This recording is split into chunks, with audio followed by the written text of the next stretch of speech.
All right. I like that more than I thought it would. All right. I asked them to play that song because I used to listen to that song in 91 when it came out, right? That's an old school song. And I was just out of college, like figuring my stuff out. And this song came along. It's still early in the Christian industry, right? It's not very creative, not like super awesome, right? But the reason I listened to that song was because it was shrouded in controversy at the time. Yes, that song. You're like, what was controversial about that? The guy who sang that song, his name is John Gibson. John Gibson grew up in the gang culture of San Francisco. Jesus found him, changed his life, and he started producing music. And this was like he kept the look for the CD, right? Yes, it was a CD, not an 8-track or a cassette. Back off, okay? It was a CD, and he kept the look for that. And he made a choice that many considered controversial at the time. He decided that he would stay connected to all of his gang friends that he had grown up with. And as those guys got older, they turned into bad dudes with attitudes, right? These guys became the drug dealers, the gun runners, the chop shop owners. And he would actually still go and talk with them. And people in the Christian community knew this was going on, and so they quoted this verse, 1 Corinthians 15:33. Do not be misled. Bad company corrupts good character. And they said, listen, he's obviously hanging out with bad company. You cannot trust him. You cannot trust his music. I was obviously listening to his music, so I had issues. Like, I understood what was written there. I heard it growing up as a teenager. Maybe you have as a teenager. It's something that Paul wrote, and having had enough experience in life, I can tell you it's true. I've seen it. I've seen it a whole bunch of times where people get paired with somebody who's like bad company, and over time, things are corrupt. But something wasn't sitting right with me, the criticism of John, because John appeared to be at times to be doing what Jesus had been doing. And Jesus took some criticism for this too. He actually addresses this in Luke chapter 7. So in Luke chapter 7, right before this, he says to the Pharisees who he's talking to, you guys don't even like John the Baptist. That guy didn't eat and drink. Like, he didn't do any of that. But this is what I do. And he's talking about himself, but he's talking about how the Pharisees are talking about him. In verse 34, he says, the Son of Man came eating and drinking. Like, when I showed up, I'm trying to get so close to you. I'm at your table. We're having a meal. We're having drinks with each other. I'm a part of your life in that kind of way. And then he says, and you say about that kind of activity, listen, here is a glutton and a drunkard and a friend of tax collectors and sinners.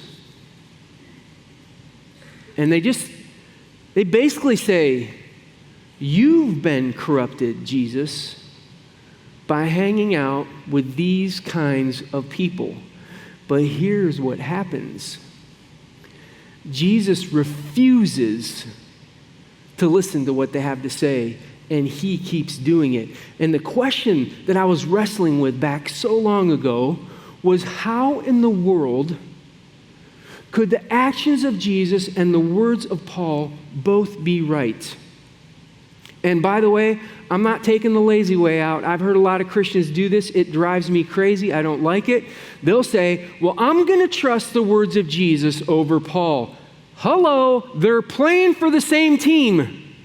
right? Paul's not trying to grab some followers for himself. He's inspired by the Holy Spirit of God to say stuff on behalf of God as it gets written down. They're the same team. Something bigger is going on. And today, part of what we're going to do is we're going to touch on that. One of the things that we're going to discuss is we're going to get to that rub and find out what's going on there. We started the Friendships Maze series back in early September, and we did it because friendships are one of those difficult places where right now people are wrestling with this in our culture, and it's leading to unbelievably high levels of loneliness across all age categories. It's staggering what's happening. And so what we thought we would do is we would try to get really practical about what does this look like? These are some skills that have been around for thousands of years that appear to be leaking away right now. And so we talked about the process. Like there's a process that's been going on for 1,000 years. It's time plus face-to-face plus levels of relationship that cause connection. So we did a whole talk on that. Then we said, hey, it's possible that you could enter that process with messed up perceptions about how you think the world works or how you think that situation is working. And so you don't fully give yourself to the process of relationships and you get stuck and so you kind of blame the process, but you got to be careful that you didn't enter into it with thinking that wasn't helpful. Today we're going to add to that. And we're just going to say, listen, if there's layers that we're working with here, layers of relationship, how in the world do you figure out who you befriend in those layers and how do you go about doing it? So today what I want to do is I want to give you some things that you could be looking for. This is not an exhaustive list. I don't think everybody has to have these, but I think they're big. And I think the scriptures say some stuff about them. And because of that, I'm going to just offer up a few things for you to consider so that when you're entering into these environments, there's purpose, intent behind what you're doing and why you're doing it that could lead to friendships. Okay? That's where we're going. And we're going to just try to answer this simple question. How in the world do you choose friends? And we're going to start with this. Number one, we're going to say values matter. The values that another person has matter, which is why Paul said what he said. He said, listen, if you're not careful, this could mess you up. But here's what I want you to see. Go ahead and put up the next slide, the layers. These values don't matter the same at every level. Like in this level here where you just know some public information about each other, you don't have to share the same values to be kind and nice and friendly to people. In fact, it's going to get weird if you talk to that person about the weather all the time and then you decide to explore their values by saying, tell me what values you operate on life.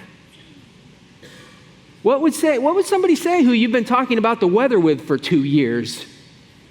You're weird, get away from me. Right?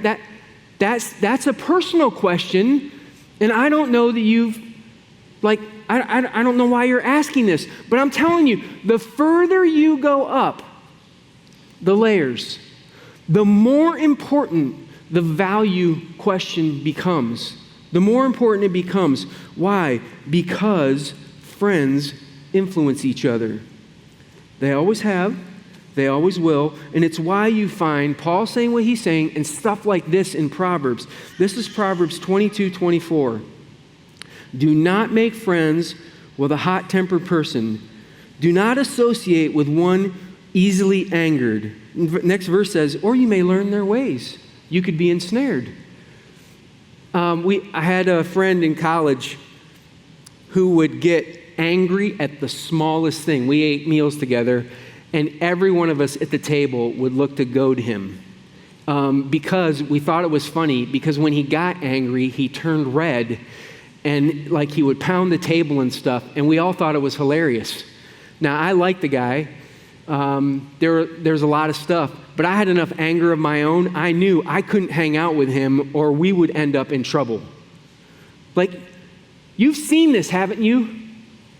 If you've seen a friend of yours start to hang out with people who complain, they become a complainer. If you hang around people who gossip, it doesn't take long for you to start entering into gossip.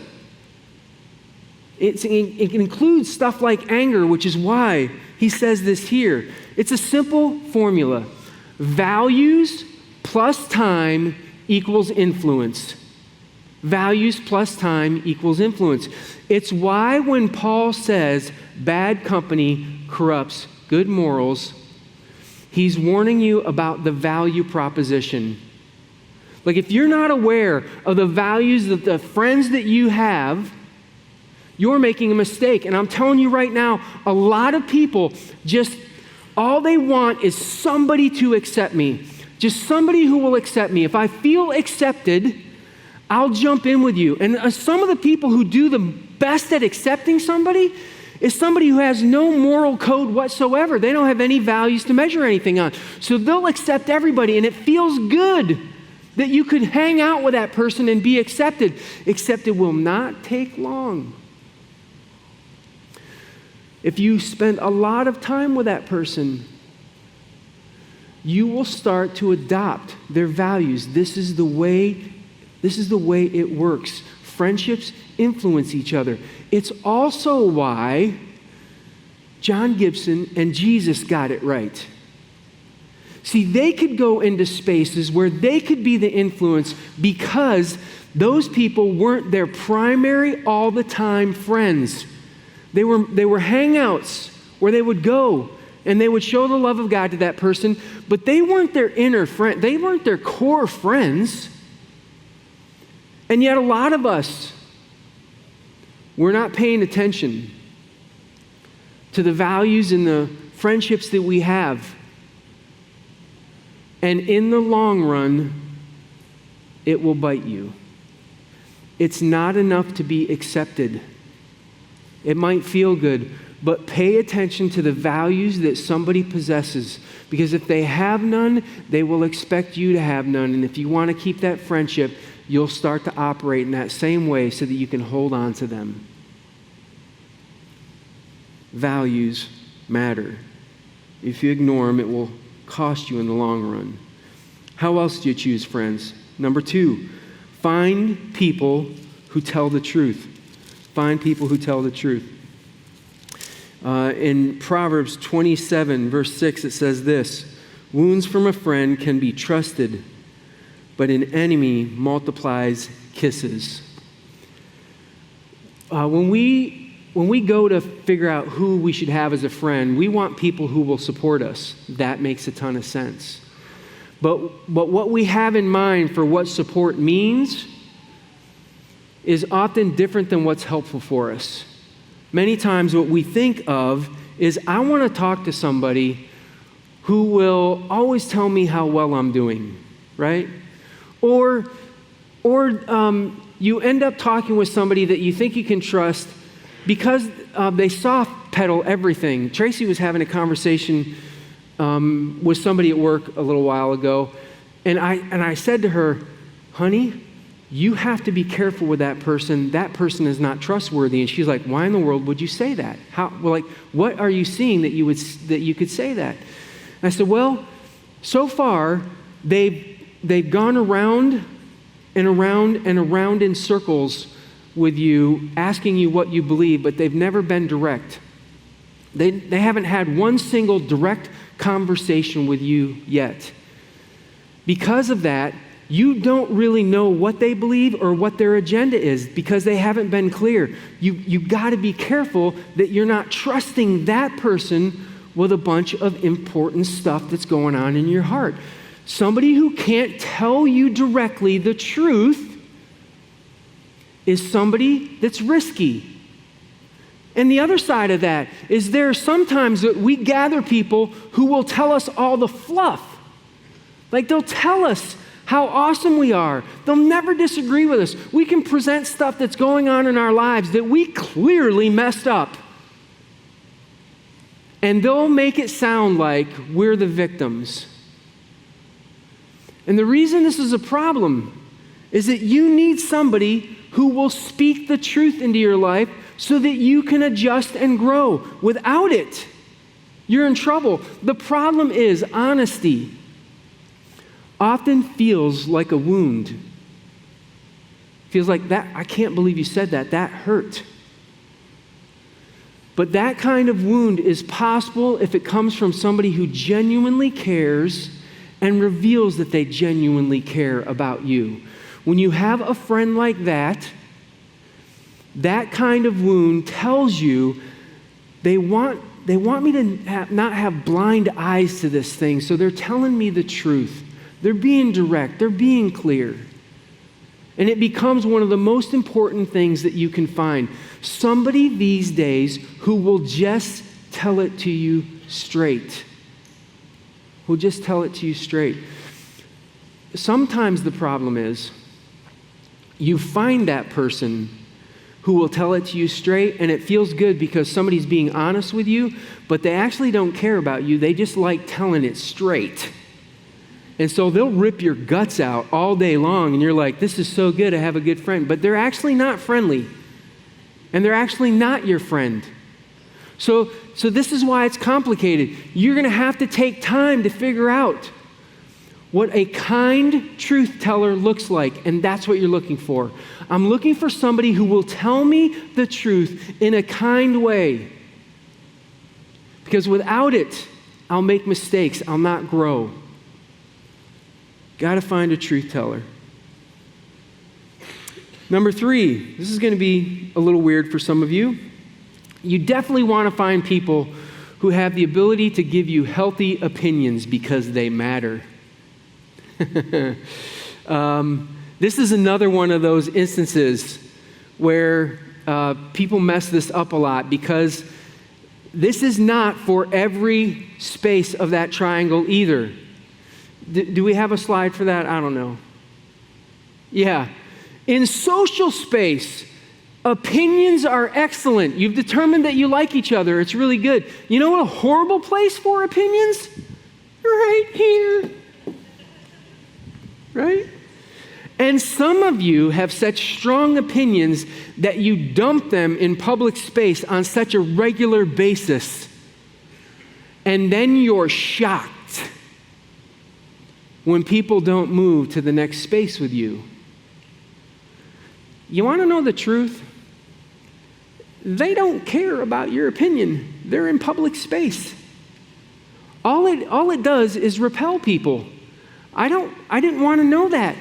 Like I wasn't trying to get that close to you.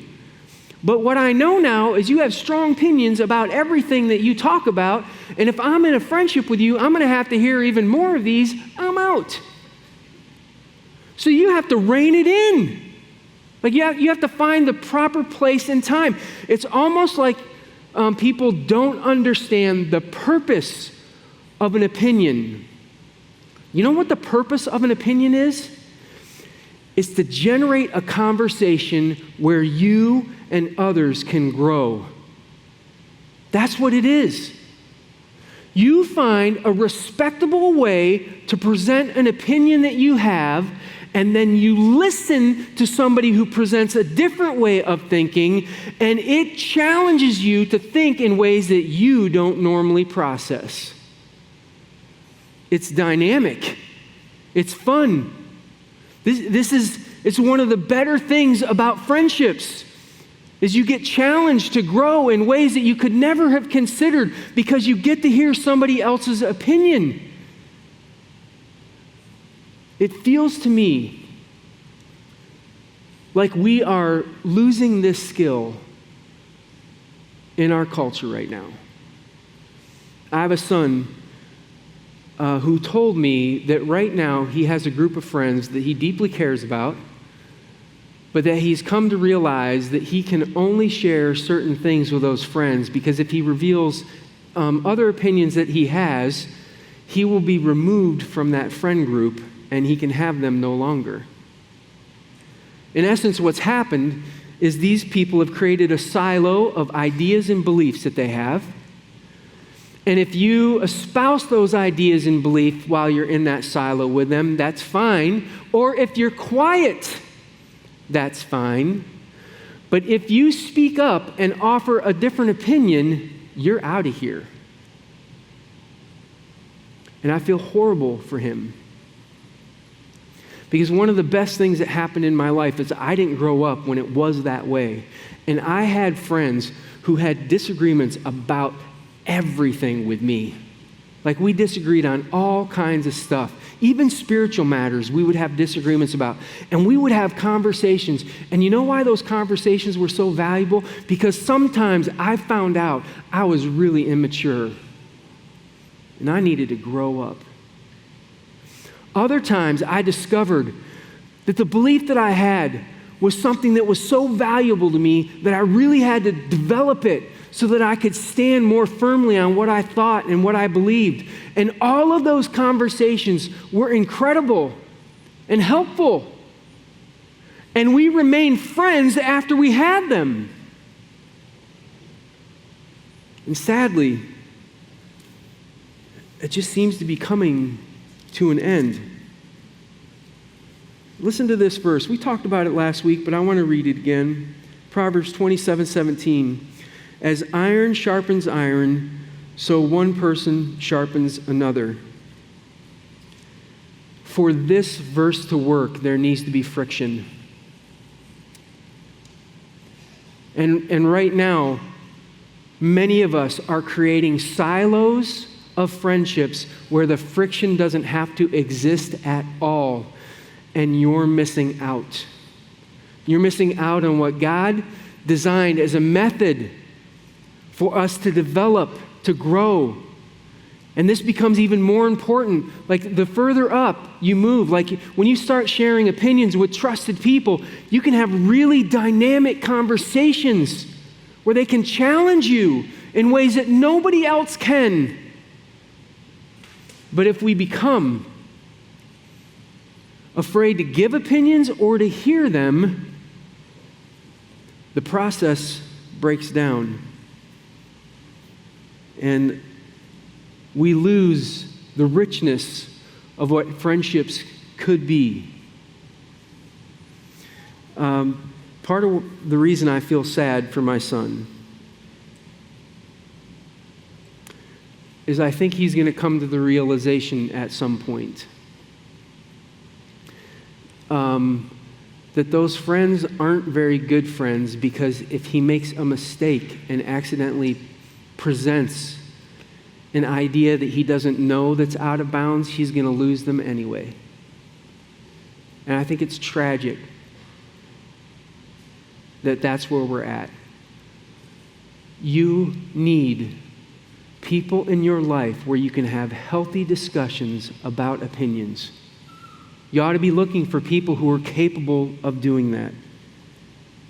Number 4, differences matter. And I'm not just talking about opinions here. I'm talking about big stuff. I'm talking about the way you were raised. Maybe even, I had a whole list. I've got to get it in my head right here. How you were brought up, your personality, ages, even your ages. This kind of diversity in background is a challenge based on some observations I've made. Let me give you a couple. So when I was doing small groups, the first job as a pastor that I had, I took this question all the time, and I have not seen it change. People want to be connected with other people who are like them. It's almost exclusively what people were looking for. So people, like singles, would come to me and say, just don't put me in a group with couples. I can't stand them talking about couples issues. I don't want to hear it. And then I'd have couples go, don't put me in a group with couples with kids, because I don't want to hear them talking about their kids all the time. Why in the world do they talk about their kids? Those parents don't want to talk about their kids. They have to. Those kids dominate their lives. That's what happens. And then I have parents with kids go, I don't want to be in connection with other kids who aren't the same life stage as me. And the empty nesters, don't put me with those people who have kids. I've gotten rid of that. I don't want those around my ankles anymore. It just went on. And I get it. The reason I get it is because it's easier. It is easier. But I'm telling you right now, it works until it doesn't. It works until it doesn't. And I think a whole bunch of people have not thought far enough ahead to understand the problem this is going to have for their life later. What's the problem later? I'm watching this all over the place. This has been going on for a long time. Loneliness has always been a serious problem with older people. It is now everybody. But one of the reasons it's a serious problem with older people is because people gather their friendships around each other based on people who are like them in their same life stage. And then as they get to a certain age, people start passing away, and they start losing friendships out of their personal space and their intimate space. Friendships that take a long time to develop, and when those are gone, you don't replace them quickly. And so they're left with high levels of loneliness. And they would have been better off if they realized that what God had in mind was He spread wisdom around. It's in some people who are older than you. It's in some people who are younger than you. Some people who are younger than you are going through things that you've never had to face in your life. You've never even had to think about that. It would be dynamic for you to have a conversation with them, to find out what's going on, and to actually develop an ongoing relationship with them. Somebody who is 15, 20 years younger than you. So that when your friends start to hollow out, you still have 2 or 3 friends that are still around, that you can supply good things into their lives because of your wisdom and your time, and they could still be a connection point for you. And yet, people aren't considering these things. And they're looking for, I just want people who are like me. Just give me people who are like me. And it will run out of effectiveness eventually. Here's a second observation I started seeing this locally. I'm reading about it nationally. This is a trend that's now happening. Because friendships are hard, people have decided to rely primarily on family for their connections. Why that's good is because some of those family relationships are built in. They're supportive. They're really, they're very good. They're helpful. But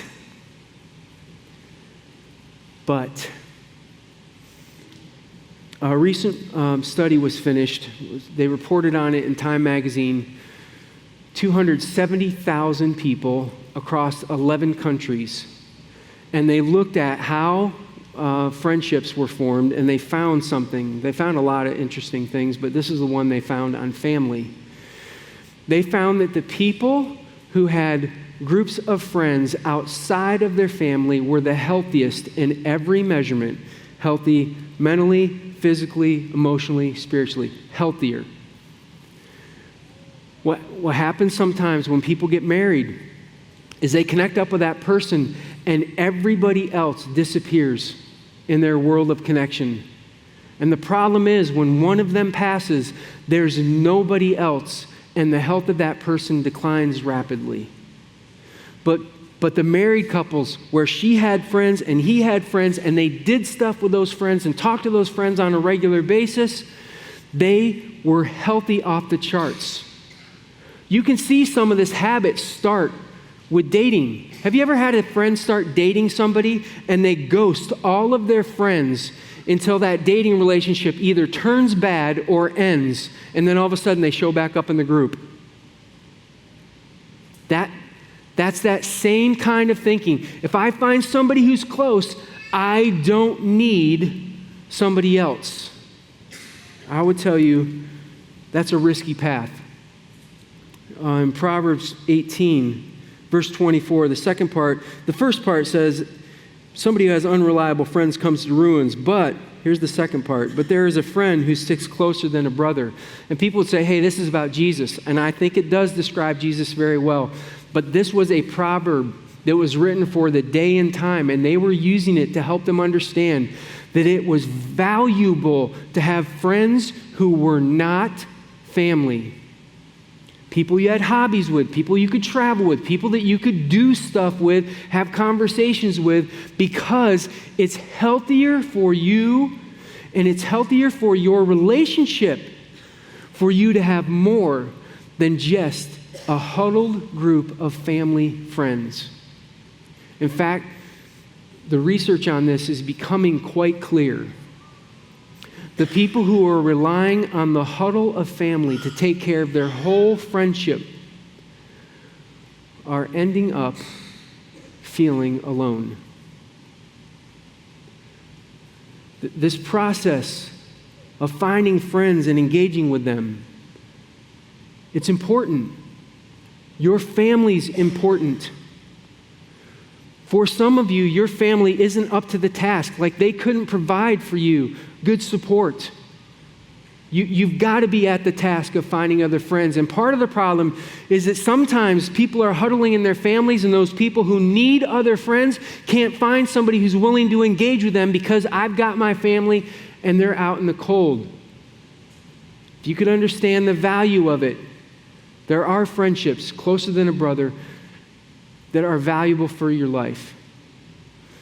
So this list is not exhaustive. These are just things I'm hoping that you'll think about as you enter into these different environments. What kind of environments? Go to a marriage retreat. Enter into that environment. Go to Taco Tuesday with North of 50. Like show up at Waytoberfest and talk to people. Just start having conversations with people and have this stuff on your mind. Band, if you would come up here, I'm gonna close this up. I want to say one more thing. Here's how you use some of this information, okay? So if you understand that values are important, when you enter into these kind of spaces where you're talking with people, that ought to be on your mind. And you don't have to ask a values question in order to figure out if they have any or not. You can talk to them about their work, about what's happening in their lives, and people will reveal certain values. If you want to have a values conversation, make it light, make it easy, and do something like this. Create a little test. Tell them about a value choice that you made in life and ask them what they think about it. And they'll tell you, and you'll find out, wow, they have some of the similar values that I have. This is the value I'm telling about is really important to me, so I'm going to tell them about that. If you want to find out if somebody's going to be truthful, tell them about a time in your life where you really screwed up. Like you blew it. And if they blow fluff at you the whole time, or they talk around in circles and don't have the courage to tell you the truth about that situation, you've just learned something. Like you're looking for people who will be kind truth tellers. And if you tell somebody that mistake you made and they blow you away, that's also good to know, right? You gather these things cautiously. If you want to find out what's going on, like if somebody has the ability to share a healthy opinion with them, say, hey, I want to share this opinion I have, and I'm looking for some feedback. And you share a light opinion. Don't go big. Don't go big. Don't give them some personal thing. Give them some small opinion and then have a conversation. And if it ends up with heated and they're demanding that you do it their way, you have some information. And if not, and it was fun and engaging and it caused you to think, then do it again with them and do it again with them and see if that could grow into something that both of you enjoy doing. But these are tests. There's no way, there's no shortcut around it if you want to find people who are different than you. It's time plus face-to-face plus levels. You're going to have to start working at it. And it will be hard because people who are younger than you, you will not understand. You'll not get, why do they think that way? But that's part of the challenge that will grow you. But it's a choice. And it's a choice that you'll have to make. Do you want to have long-term, long-lasting friends that are healthy or not? Who do you pick as friends? Do you have a process? Do you have things in your mind? How do you go about doing that? Because you could enter a process, and if you don't have an understanding of who you're looking for, you may never find them. Let me pray for you real quick. God, I am convinced that friendships are incredibly important. It's your idea that we would be people who are in community with each other. And yet, sometimes the only thing we care about is just somebody who will accept me. Just accept me, and that's good. And we never find people who will tell us the truth. We never find people that we can have dynamic, engaging conversations with opinions. We never find people who are different than us. And God, there is a lack of ability to right now figure this stuff out. So I just ask that you would put your hand on the lives of people in here, that you would just give them the courage to try one of these, to just start paying attention to one of these, where they could start seeing the value in opinions, where they could start looking for somebody who tells them the truth, but that they could start making a change to how they pick their friends. They influence us. They matter. Give us wisdom in this process. In Jesus' name, amen.